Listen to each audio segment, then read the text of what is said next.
Boule de Suif avant la guerre faisait peu cas des faux semblants. Elle ne s'embarrassait guère de la morale des bien-pensants. Et puis la mort s'en va nourrir les hordes de chiens loups hurlants, et les bourgeois durent s'enfuir comme de vulgaires ci-devant.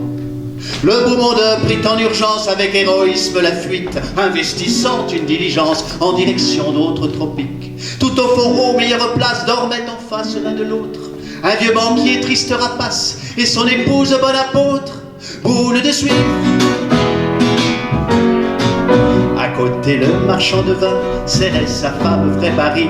Tout auprès de plein de dédain trônait un homme politique. Suivait après le Parlement et son alliance opportune, qui possédait dans le vieux Rouen une bien foncière fortune. Le comte et la comtesse aussi, vrais descendants des Capétiens, de leur château s'étaient enfuis, laissant derrière les vilains. De bonnes sœurs et un curé représentaient la religion, marmottant pater et ave, sans autre préoccupation, Boule de Suif. Assise sur un strapontin, avait pris place sans souci, seule parmi tout ce gratin, l'impayable Boule de Suif. Petite et ronde de partout, célèbre par son embonpoint, appétissante pomme rouge, elle était fraîche néanmoins. Il faisait maintenant plus clair quand soudain on l'a reconnue. Les voyageurs chuchotaient, honte à la petite vertu. Comment a-t-on laissé monter cette traînée de garnison? J'en référerai au préfet, s'indignait le juge du fond, Boule de Suif. On s'aperçut vers 11h30 que le trajet serait bien long et que souvent la peur au ventre met l'estomac dans les talons. Boule de Suif savait manger, de plus elle était prévoyante. Elle avait dans son panier du pain, du vin et de la viande. En humant la saveur des mets, aux lèvres leur montait la barbe. Boule de Suif, embarrassée, se taisait craignant un outrage. La religion était en transe, la noblesse n'en pouvait plus. La justice comme la finance suppliait toute haute vue. Boule de Suif. Mon Dieu, si j'osais vous offrir, à peine avait-elle parlé, qu'ils pillèrent sans coup férir les vives de la prostituée. Une fois repus et assouvi, subitement on s'arrêta, descendait dit un ennemi, tout le monde s'exécuta.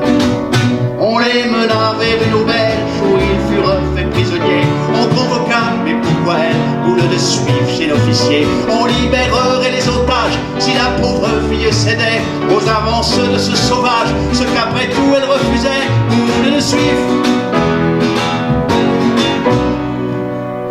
Puisque c'est son métier la gueuse, pourquoi faire la mijaurée?